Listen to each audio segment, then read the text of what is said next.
Hi everyone, Dennis Foley from Acoustic Fields. Today we're going to talk about the design parameters that we went after when we did our drum and piano platforms. Both platforms are designed to do a lot of different things, and we've gotten a lot of use out of these. We're selling a lot of these products, probably 2 or 3 platforms a month. So I thought it's time to kind of tell you why we created them, and we're going to do, there's a lot of video testimony coming up from customers that have used them and have liked them so much. So what do we have to think about when we're talking about drums or piano? Well, these are speakers. These are full range speakers. So they're producing full range energy. And guess what? They're sitting right on the floor. So we're going to have all the problems that we get with a speaker sitting close to a boundary surface. We're going to get speaker boundary interference effect. We're going to get low pressure issues between the source, the drums, or the piano, and the floor that it's sitting on. So with the platform, we can elevate the drums and we can elevate the piano off the floor 10, 12, 14 inches, whatever we need to do.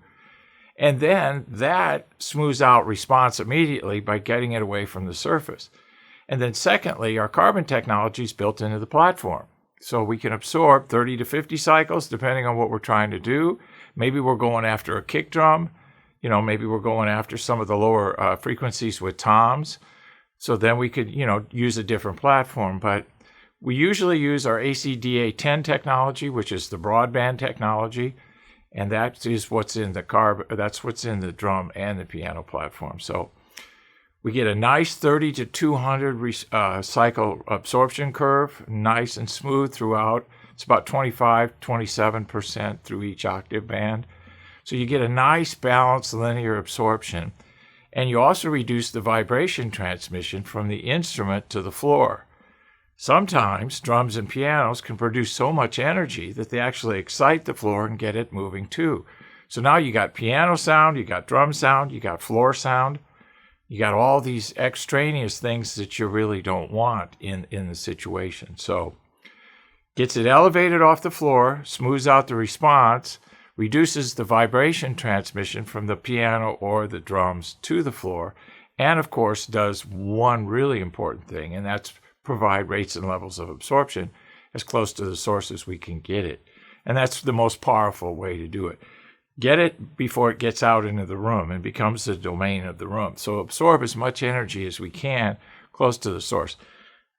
Fundamentals and harmonics tighten up, clarity, definition, separation, everything improves with the drum and piano platform. Thank you. Thank you for watching this video, and if you liked it, please give us a thumbs up.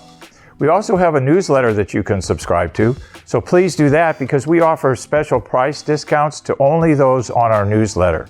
And then don't forget about our forum. We have started a forum on our own website where people ask questions, and I usually get a chance every couple of days to look at it. There's an interchange between people on the forum, and we'll give you real answers on a regular basis, so that'll help you. Thank you.